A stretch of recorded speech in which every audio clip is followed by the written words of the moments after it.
चूल्हे का चिकन।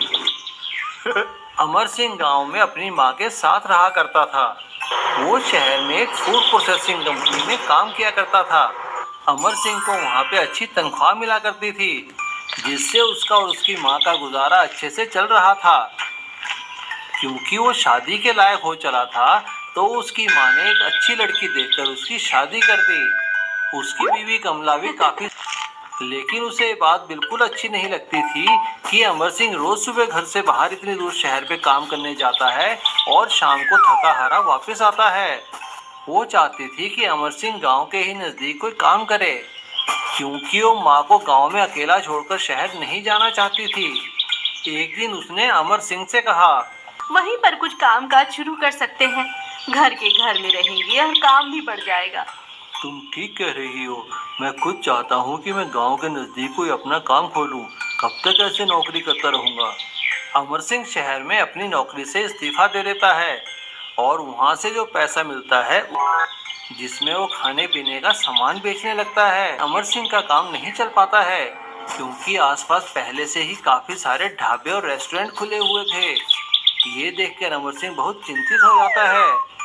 एक दिन जब रात को अमर सिंह, उसकी बीवी और उसकी माँ बैठकर खाना खा रहे थे, तो उसे चिंता में डूबे देखकर उसकी माँ ने पूछा, अरे क्या हुआ बेटा, इतनी चिंता में क्यों? क्या करूँ माँ, इतना पैसा लगाया है फिर भी काम नहीं चल रहा और अब तो नौकरी भी नहीं है।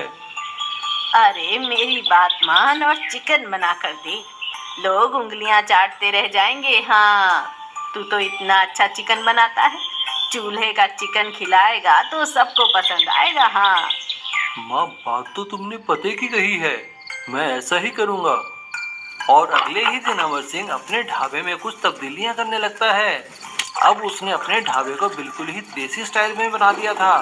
वो चूल्हे पर खाना बनाता और लोगों को चारपाई और नीचे बैठकर खाना खिलाया करता था।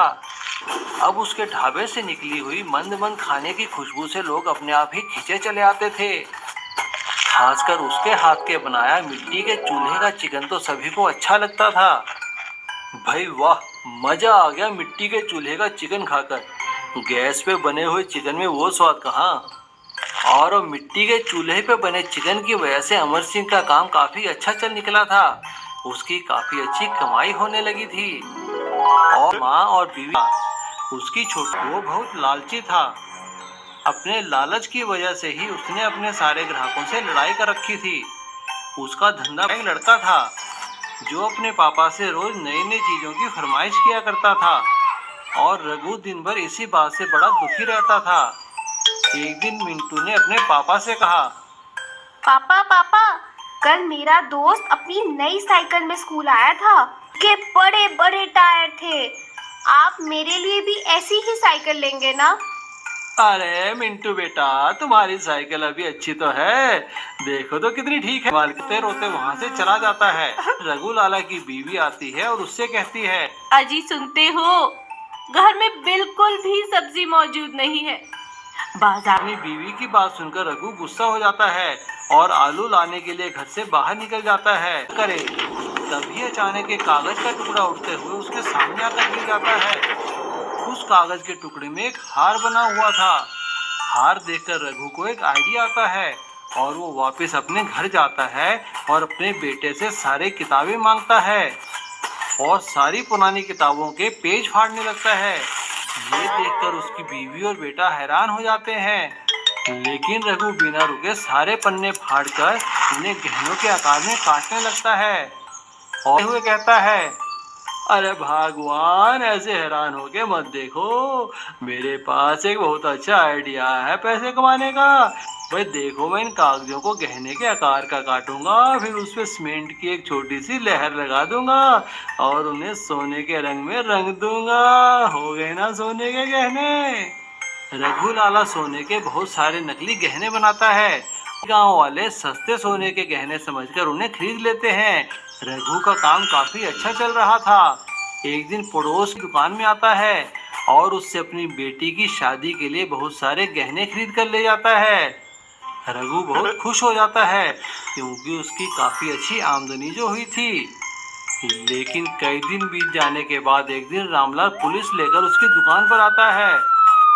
पुलिस और सेठ रामलाल को देखकर रघु हैरान हो जाता है। अरे अरे सेठ जी, क्या बात है, आज पुलिस कैसे लेके आए हो? ज्यादा गहने लेके जाना है क्या? और तू जा, बताता हूँ तुम्हें। इंस्पेक्टर साहब, पकड़ लो इसे, नकली कागज के गहने बनाकर बेचता फिर रहा है। पुलिस वाले रघु को पकड़कर ले जाते हैं और नकली गहने बेचने के आरोप में उसे जेल छूटने के बाद रघु सारे गांव वालों से माफी मांगता है और उनके पैसे वापस करने का वादा करता है और ईमानदारी से अपने काम धंधे में लग जाता है। सुनहरा बांस और मुर्गियों को पालता पोसता और उनके अंडों को बाजार में बेचता। उसके घर के पास ही एक बड़ा सा बांस का खेत भी था। उनमें से एक मुर्गी हमेशा से वहां से भाग जाना चाहती थी। उसने कई बार कोशिश की, मगर वो हर बार भागने में असफल रही। कितने दिन हो गए यहाँ रहते रहते, ये रघुवीर आज नहीं तो कल मेरे अंडों के साथ साथ मुझे भी मारकर बेच देगा। मुझे यहाँ से बाहर जाना है, दुनिया घूमनी है, मैं क्या करूँ? मुर्गी नए नए उपाय ढूंढती रहती है। एक दिन बांस के खेत में काम करने वाली सीता ने मुर्गी को रोते हुए सुना और उससे कहा, अरे अरे, तुम रो क्यों रही हो? मुर्गी सीता से, तुम्हें मेरी भाषा समझ में आ रही है? हाँ हाँ, क्यों नहीं, मेरे पास बहुत सारी मुर्गियाँ हैं, मैं मुर्गियों की भाषा समझती हूँ। तो क्या तुम भी सभी मुर्गियों के अंडे बाजार में बेचती हो? सीता मुर्गी से कहती है, मैं तो अपनी मुर्गियों से बहुत प्यार करती हूँ, तुम भी बहुत प्यारी हो, चलोगी मेरे साथ? मैं यहाँ से बाहर निकलना चाहती हूँ, अगर तुम्हारे साथ गई तो तुम ही मुझे बंदी बना कर रखोगी। मुझे आज़ादी घूमना है, मगर मैं रो रही हूँ। उससे कहती है, अरे अरे, तुम भाग निकलो, ये देख रही हो, एक पूरे बांस को मैंने सुनहरे रंग का रंग दिया है। शाम ढलते ही तुम इसके पास आकर बैठ जाना, मैं तुम्हें अपने घर ले चलूंगी और वहाँ से तुम जहाँ जाना चाहती हो जा सकती हो। सच? हाँ हाँ। सीता मुर्गी से वादा करती है कि वो उसे बांस के पास से शाम को उठाकर ले जाएगी। मुर्गी के पास सीधी सुनहरे बांस के पास आकर बैठ जाती है। अभी तक सीता आई नहीं, कब से इंतजार कर रही हूँ। बहुत देर इंतजार करने के बाद थोड़ी देर बाद उसे सीता के आने की आवाज सुनाई देती है। सीता उसे अपनी गोद में लेकर अपने घर पहुंच जाती है और उसे बाकी मुर्गियों से मिलवाती है। अब बताओ, मेरी मुर्गियाँ कैसी लगी? सब बहुत खुश है ना? अब तुम चाहो तो बाहर घूम सकती हो और चाहो तो हमारे साथ ही हो, ये तुम। लेकिन अपनी इच्छा के अनुसार मुर्गी बाहर की दुनिया देखना चाहती थी, इसीलिए वो उसे अलविदा कहकर बाजार की तरफ निकल पड़ती है और बदकिस्मती से एक बड़े से टेम्पो के नीचे आकर मर जाती है। इसीलिए कहते हैं, कभी कभी आजादी बहुत बुरी भी होती है। जादुई बिजली का पेड़। बीजापुर गांव में सुरेश नाम का एक आदमी रहता था। सुरेश गांव का सबसे विद्वान इंसान में बिजली नहीं थी। सुरेश की बड़ी इच्छा थी कि उसके गांव में भी शहरों की तरह बिजली आ जाए और इस कार्य के लिए उसने सभी गांव वालों से एक एप्लीकेशन पर साइन करवाए और वो एप्लीकेशन लेकर बिजली विभाग के ऑफिस में जाता है और वहां जाकर अपने गांव में बिजली की सप्लाई के लिए एप्लीकेशन जमा करा देता है। भी जाते हैं। एक दिन सुरेश ने बिजली ऑफिस जाकर ऑफिसर से पूछा, सर, अब तो हमें एप्लीकेशन दिए काफ़ी दिन हो गए हैं, अभी भी हमारे गांव में बिजली चलेगा सर? अरे देखो भाई, ये सरकारी काम है, इनमें समय तो लगता ही है, थोड़ा धैर्य रखो, तुम्हारे वैसे बिजली क्या करोगे तुम, लग जाएगी बिजली। ऐसा कहकर सभी ऑफिसर सुरेश को वहां से बाहर निकाल। मायूस होकर सुरेश अपने घर वापस आ जाता है। सुरेश अपने गांव के पुराने बरगद के पेड़ के नीचे बैठ जाता है। सर, उसका दोस्त मोहन उसके पास आता है। अरे क्या हुआ सुरेश, इतने उदास क्यों हो भाई? अरे क्या कहूँ मोहन, बस वही, आज भी बिजली विभाग गया था, मायूसी ही हाथ लगी। अरे सुरेश, चिंता मत करो भाई, देखना हमारे गाँव में रंग लाएगी और हमारे गांव में भी बिजली आएगी। और वैसे भी हम लोग जहाँ बैठे हैं ना, ये गांव का हाथ जोड़कर इससे दुआ मांगते हैं कि गांव में जल्द ही बिजली आ जाए। सुरेश और मोहन उस बरगद के पेड़ से हाथ जोड़कर गांव में बिजली आने की दुआ मांगते हैं और अपने अपने घर चले जाते हैं। उस दिन के बाद से जब भी सुरेश वहाँ बरगद के पेड़ के पास से निकलता, उस पेड़ से हारता था। एक दिन जब सुरेश अंधेरा होने पर शहर से काम से वापस आया तो बरगद के पेड़ को देखकर हैरान रह गया। बरगद का पेड़ चमक रहा था जैसे, और हैरानी से उस बरगद के पेड़ को देखने लगते हैं। तभी अचानक पेड़ से आवाज आती है, मेरे प्रिय गांव वालों, ये मैं बोल रहा हूँ, तुम्हारा बरगद का पेड़। मुझे ऐसे हैरानी से मत देखो, मैंने कई सालों से तुम्हें देखा है, तुमने मेरी बहुत सेवा की है और एक बिजली का पेड़ बन गया हूँ।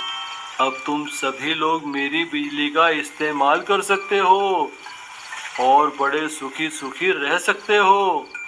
सभी गांव वाले हाथ जोड़कर उस पेड़ का धन्यवाद करते हैं और अपने अपने घरों में उस पेड़ से बिजली। जमीन पे अपनी बीवी के साथ काफी मेहनत करके सब्जियों की खेती किया करता था और जो भी पैदावार होती उसे बाजार में बेचकर अपने परिवार का गुजर बसर किया करता था। सुधीर काफी मेहनती था, वो काफी सब्जियां उपजा लेता था जिससे उसका गुजारा काफी अच्छा चल रहा था, लेकिन इतने पैसे नहीं कमा पाता था कि जिससे वो कुछ बना सके। उसका घर काफी टूटा फूटा था और घर के एक कोने में उसने एक स्टोर रूम बना रखा था जहाँ पे काफी सारी पुरानी चीजें पड़ी हुई थी। एक दिन अचानक काम करते करते सुधीर की खुरपी टूट गई।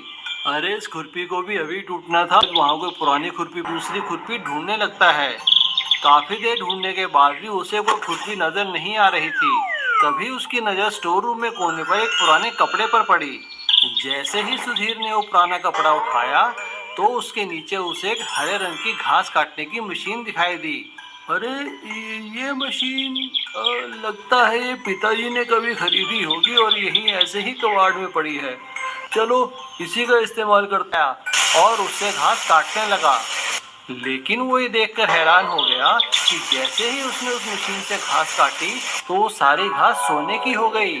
सुधीर को अपनी आंखों पर विश्वास नहीं हुआ। तभी उसे एक आवाज सुनाई दी, बस सोने की हो चुकी है, मगर याद रखना तुम लालच नहीं करो। वो बोलता देखकर हैरान हो गया और उसने मशीन से कहा, ये खेत मेरे, ये घास मेरी और तुम मशीन भी मेरी। कहकर सुधीर अपने सारे और वो जितनी भी घास काटता है सारी सोने की बन जाती है। तभी उसकी बीवी सुनीता रोटी लेकर वहाँ आ जाती है और सोने की घास देखकर हैरान हो जाती है। सुधीर उसे सारी बात बताता है। सोने की घास देखकर उसकी पत्नी के मन में भी लालच आ जाता है और वो सुधीर से सारी घास को सोने का बनाने के लिए कहती है। सुधीर अपनी बीवी की बातों में आ जाता है और वो अपने खेतों की सारी घास काटकर उसे सोने की बना लेता है। सुधीर और उसकी पत्नी सारी सोने की घास इकट्ठा करके अपने स्टोर रूम में जमा कर देते हैं और घास काटने वाली मशीन को भी वहीं रख। ये देखकर हैरान हो जाते हैं, सारी सोने की घास रेत में बदल चुकी थी। वो दोनों अपना सिर पकड़कर माफी मांगता है और कभी लालच ना करने की कसम खाता है। छुपम छुपाई का खेल। एक गांव के साथ रहा करती थी। उसके पिताजी का स्वर्गवास हो चुका था। वे लोग बहुत गरीब थे। चंदा की माँ गांव में लोगों के घरों में काम करके अपना और अपनी बेटी चंदा का गुजर बसर किया करती थी।